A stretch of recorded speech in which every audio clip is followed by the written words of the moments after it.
네, 반갑습니다. 함께 은혜 가운데 들어가기를 원합니다.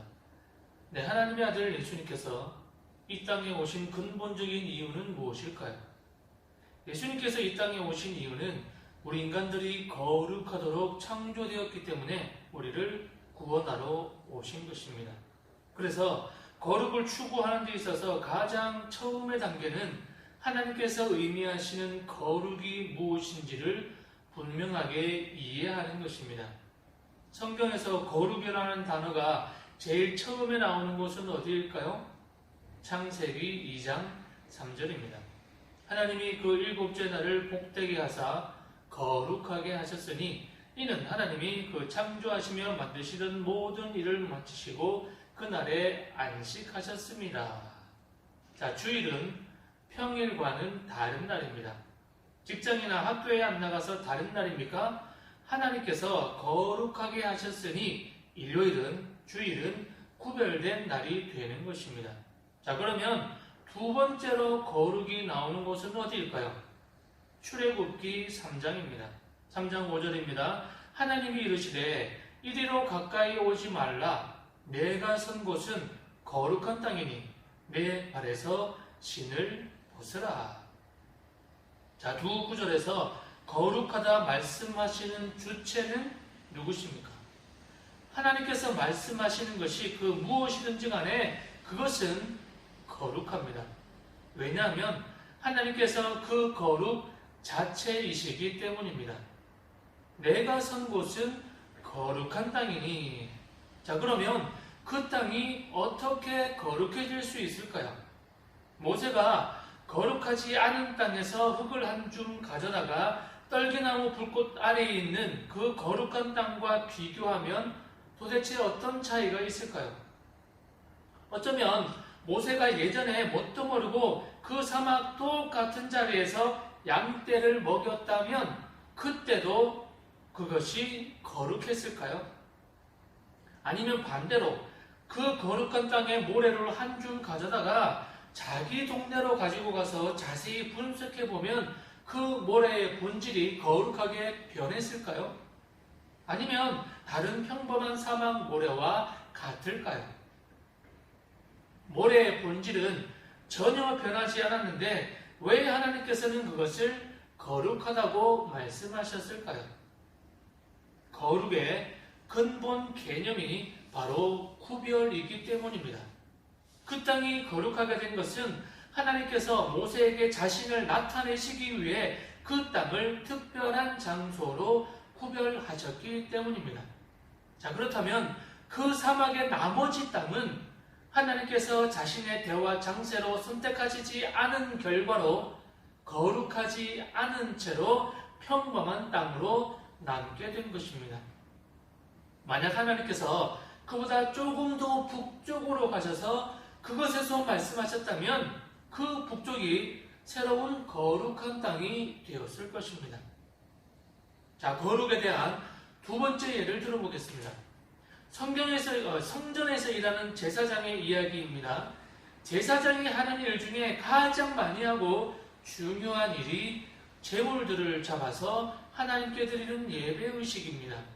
그런데 그 도구 중에 칼을 너무 많이 사용하다 보니까 날이 빠지고 무뎌지게 되었습니다.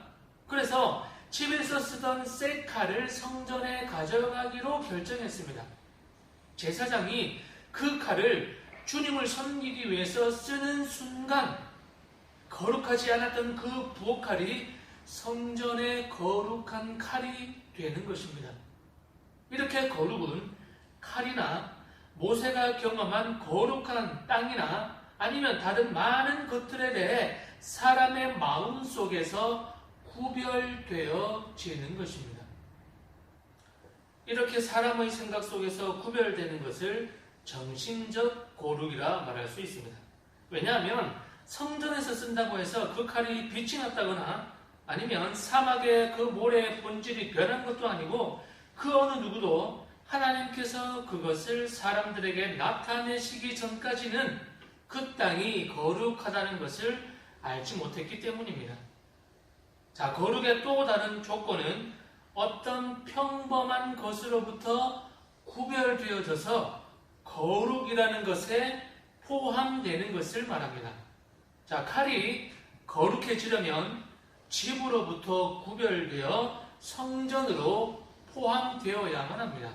다시 한번 말하지만 그 칼의 본질이 거룩하게 변한 것은 절대로 아닙니다. 단지 그것을 구별함으로써 거룩하게 되었다는 것입니다. 그래서 거룩은 구별되는 것을 요구합니다. 성전 제사장이 칼을 자신의 집으로부터 가지고 오는 그 순간까지는 그 칼은 거룩하지 않았습니다. 왜냐하면 그것은 다른 칼과 함께 있었고 다른 칼들과 별반 다른 점이 없었기 때문입니다. 자, 사막의 그 특별한 모래를 나머지 다른 모래의 부분들과 구별하기 전까지 주님은 그것을 거룩하다고 말씀하지 않으셨습니다. 그래서 거룩은 금단과 단절을 요구합니다. 이런 관점에서 볼 때 사람이 거룩해지려면 무언가로부터 떠나야 하고 그렇게 하지 못한다면 거룩은 불가능한 것이 되고 말 것입니다. 또한 거룩은 칼이 집을 떠나 성전과 결합되는 것처럼 어떤 것으로에 구별되는 것입니다. 제사장은 칼을 부엌에서 취해서 성전 안에 두었습니다. 그래서 거룩은 재결합을 요구합니다. 거룩은 첨가되는 것을 요구합니다. 오래된 것, 그냥 지금까지 해오는 것, 거룩하지 못한 것을 버리고 그것을 대신할 수 있는 것, 새로운 사람들이나 새로운 행실들 또는 새로운 추구들이 더해지는 것입니다. 오래되고 불신성한 방식들을 버리는 것, 그리고 주님의 거룩한 방식을 추구하는 것을 뜻합니다. 구별의 이러한 두 가지 측면 중 그 어느 하나라도 빠지게 된다면 성경적 거룩은 절대로 가능하지 않게 될 것입니다. 성경이 말하는 거룩이란 이전의 것을 중단하고 어떤 것을 시작하는 것, 이 두 가지 다를 포함합니다. 그래서 성도는 어떤 것으로부터 도망쳐서 다른 어떤 것을 따라가는 사람들이 되어야 합니다. 자, 꿈의 사람 요셉이 그랬습니다. 유혹하는 여자로부터 도망쳐서 하나님의 거룩하심을 시작했던 것입니다. 디모데후서 2장 22절에도 이 두 가지가 분명히 나타나고 있습니다. 또 하나는 청년의 정욕을 피하고 청년의 정욕으로부터 자신을 구별하라는 얘기잖아요. 그리고 계속해서 주를 깨끗한 마음으로 부르는 자들과 함께 의와 믿음과 사랑과 화평을 따르라. 의와 믿음과 사랑과 화평에게로 포함되어서 자신을 구별하라 라는 뜻이죠. 이런 거룩의 공식을 다 따르지 않고 반만 행한다면 결국은 불균형과 실수만 해대는 우리의 삶이 되는 것입니다. 자, 누가복음 11장의 귀신 비유가 바로 이것입니다. 24절에서 26절까지입니다. 더러운 귀신이 사람에게서 나갔을 때에 물 없는 곳으로 다니며 쉬기를 구하되 얻지 못하고 이에 이르되 내가 나온 내 집으로 돌아가리라 하고 가서 보니 그 집이 청소되고 수리되었거늘 이에 가서 저보다 더 악한 귀신 7을 데리고 들어가서 거하니 그 사람의 나중 형편이 전보다 더 심하게 되느니라. 자, 처음에 이 사람은 죄 씻음을 받았습니다. 그래서 귀신이 쫓겨났습니다. 죄로부터 이 사람은 구별된 것입니다. 그래서 그 집이 청소되고 수리까지는 되었으나 새로운 시작은 하지 못했습니다. 그래서 더 악한 귀신 7을 데리고 다시 그 집으로 그 사람에게로 들어간 것입니다. 결국 이 사람은 거룩하게 되는 데에 실패했습니다. 왜요? 죄로부터 구별은 했지만 거룩함에게로 포함되는 시작을 하지 못했기 때문입니다. 거룩. 이 단어만 들어도 왠지 나하고는 거리가 먼, 감히 근접할 수 없는 높은 경지가 떠오르십니까? 사람들이 거룩에 대해서 너무 부정적인 것만 떠올리는 것은 너무 많은 것들이 제한되는, 하지 마라, 피하는 것에만 초점을 두고 있기 때문입니다. 거룩은요, 안 돼, 나는 이 세계에 사는 것이 아니라 괜찮아 라는 세계에 들어가기 위해서 이 안 돼의 세계를 떠나는 것입니다. 만약 과거의 것을 떠나 그로부터 새롭게 추구하는 삶의 영역이 아예 없다면 그것은 거룩이 아주 부족한 상태입니다. 아니 어쩌면 나중 형편이 전보다 더 심하게 될지도 모르는 일입니다. 그러니 거룩에는 에베소서 4장 22절에 나오는 옛사람을 버리고, 그리고 24절에 하나님을 따라 의와 진리의 거룩함으로 지으심을 받은 새 사람을 입는 것까지 포함해야 거룩이 완성되어지는 것입니다. 자, 그렇다면 질문요. 신약과 구약에서 거룩을 뜻하는 단어들은 어떤 것이 있을까요? 구분된, 받쳐진, 깨끗하게 된, 구별된, 성도. 자, 이런 단어들이 성경의 어떤 내용에서 사용되었든지 그것들은 모두 구별됨이라는 개념에 뿌리를 두고 있는 것입니다. 자, 오늘 본문 15절을 보십시오. 오직 너희를 부르신 거룩한 이처럼 너희도 모든 행실에 거룩한 자가 되라. 기록되었으되 내가 거룩하니 너희도 거룩할지어다 하셨느니라. 자, 이 구절에서 너희를 대신에 자신의 이름을 넣어서 한 번 더 읽어봅시다. 오직 동석을 부르신 거룩한 이처럼 동석이도 모든 행실에 거룩한 자가 되라. 기록되었으되 내가 거룩하니 동석도 거룩할지어다. 자, 주님은 우리 한 사람 한 사람을 거룩하도록 부르셨습니다. 그분은 내가 사람들로부터 떠나 그분께로 구별되도록, 그리고 그분과 같지 않는 모든 것으로부터 떠나 내가 그분과 그분의 영광을 위해서 헌신하도록 부르시고 계십니다. 본질적으로 그리스도인에게 있어서 실제적인 거룩은요, 우리의 성품과 행실이 더욱 그리스도를 닮아가기 위해서 이 세상의 많은 방법들을 버릴 때 일어나는 것입니다. 그래서 우리의 가슴에서 포기와 재결합의 놀라운 힘이 발견되는 것을 원하신다는 것이죠.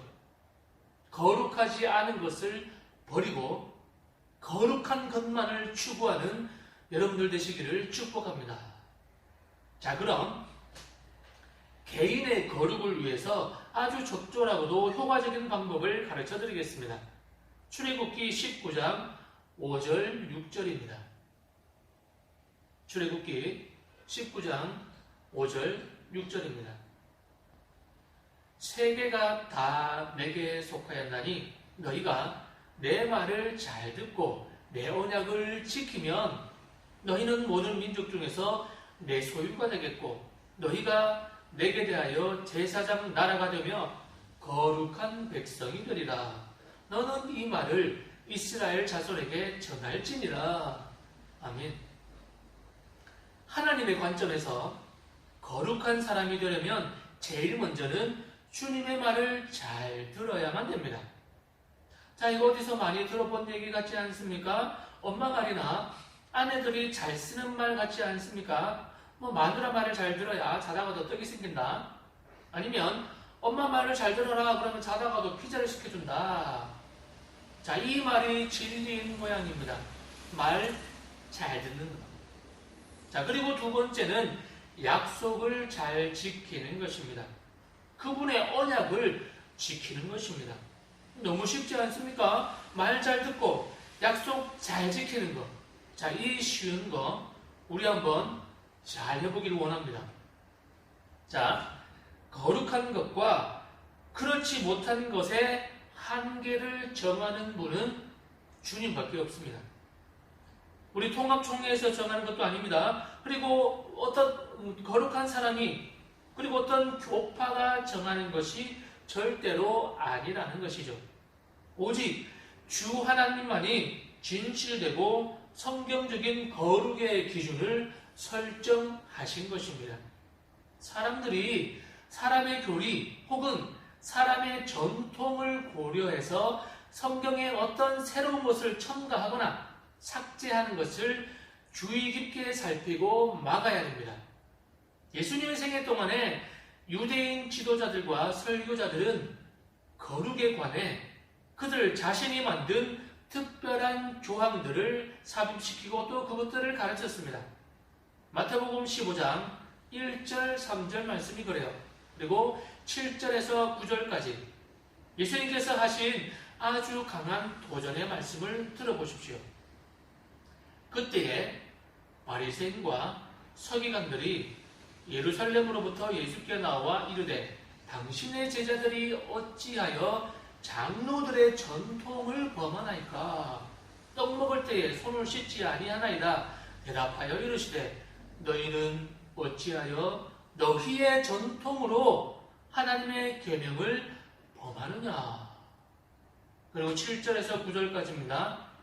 외식하는 자들아, 이사야가 너희에 관하여 잘 예언하였도다. 일러스되 이 백성이 입술로는 나를 공경하되 마음은 내게서 멀도다. 사람의 계명으로 교훈을 삼아 가르치니 나를 헛되이 경배하는도다. 자, 이렇게 사람의 계명 혹은 전통을 성경적 교리인 것처럼 가르치지만 실제로는 그렇지 않잖아요. 그래서 오늘날 대표적인 이단 신천지에서 정확하게 이런 짓거리들을 하고 있습니다. 개인의 기준 그리고 인간이 만든 교리를 성경이 말하는 거룩인 것처럼 가르치고 또 그것을 감추고 가리고 헷갈리게 하고 또 그것을 뒷받침하기 위해서 성경 한 구절 한 구절을 쏙쏙 갖다 붙이는 것이죠. 바리새인이나 회칠한 무덤과 같은 인간들입니다. 우리 선조들이 경험했던 전통이나 교훈은 소중한 것입니다. 하지만 그것은 성경적인 거룩과는 거리가 먼 것입니다. 우리가 그런 것들을 따른다면 성경적 거룩에 불순종하는 것이 됩니다. 거룩을 추구하는 절대적인 기준은 바로 성경만이 되어야 합니다. 자, 마지막으로 하나만 더 생각해 보겠습니다. 성경적 거룩의 최종 기준도 방금 읽은 마태복음 15장 7절에서 9절까지 나타나고 있습니다. 예수님은 그들을 외식하는 자들이라고 부르신 다음에 그들에게 마음은 내게서 멀도다라고 말씀하셨습니다. 자, 거룩하기 위해서는 마음과 그 동기가 주님 앞에서 순수해야 되는데 만약 그렇지 않다면 그 행동까지도 거룩하지 않은 것이 됩니다. 다른 말로 하면 성경이 거룩하다고 말하는 대로 우리가 외적으로는 그런 일들을 할 수는 있지만 마음이 순수하지 못하다면 그것은 거룩을 행하는 것이 아니라는 것이죠. 마음에도 없는 거룩을 겉으로는 거룩한 척 할 수는 있지만 그것은 분명히 우리 주님께서 보시기에는 신성하지 못한 것이 됩니다. 우리의 행동이 거룩해야 할 뿐만 아니라 그 마음도 거룩해야 된다는 것이죠. 그리스도인이 그 삶의 자리에서 거룩을 추구하고 성경이 정한 대로 특별한 것들을 행하지만 여전히 마음으로는 주님께 대하여 무관심하고 반항적이라면 주님께서는 우리의 그런 행동이 비록 보이는 것으로는 거룩하게 보인다 할지라도 그것은 절대로 주님께서 좋아하시지 않는 혐오스러운 일이 되고 만다는 것이죠. 주님이 어떤 것에 대해 거룩하다고 평가하시는 것은 나의 마음, 나의 습관, 그리고 나의 행동 모두가 주님께로부터 구별될 때를 말하는 것입니다. 이 중에 어느 하나라도 없다면 그것은 오직 파괴적인 불신성함만 남게 되는 것입니다. 우리에게는 균형 잡힌 거룩이 필요합니다. 나의 생각도, 그리고 내가 쓰는 말의 습관도, 그리고 나의 행동 또한 하나님께로 구별되어야 하는 것입니다. 내면의 거룩이 없는 외적 거룩은 위선을 낳습니다. 위선적인 거룩은요, 불가피하게 율법주의의 노예로 전락하고 말 것입니다. 그리고 감정적인 거룩은요, 광신도적인 노예로 전락하게 만듭니다. 하지만 성경적인 거룩은 율법주의와 광신의 위험 속으로 절대로 떠내려가지 않습니다. 성경적인 거룩은 성경적 기준에 의한 내적이고 그리고 외적인 구별을 의미합니다. 균형 잡힌 거룩으로 나를 거룩하게 부르신 그 거룩에게로 구별되는 거룩한 우리 주님의 자녀들이 되시기를 예수님의 이름으로 간절히 축원합니다. 기도하겠습니다. 하나님, 그렇습니다. 나의 말의 습관, 나의 행동, 나의 마음까지도 주님께로부터 거룩하게 구별되는 그러한 순수하고 거룩한 것이 되어줄 수 있도록 인도하옵소서. 이 땅에서 거룩하게 살아내는, 거룩하게 구별되어 오로지 하나님의 거룩을 나타내고 추구하고 그렇게 살아가는 우리 모두를 되어줄 수 있도록 인도하여 주옵소서.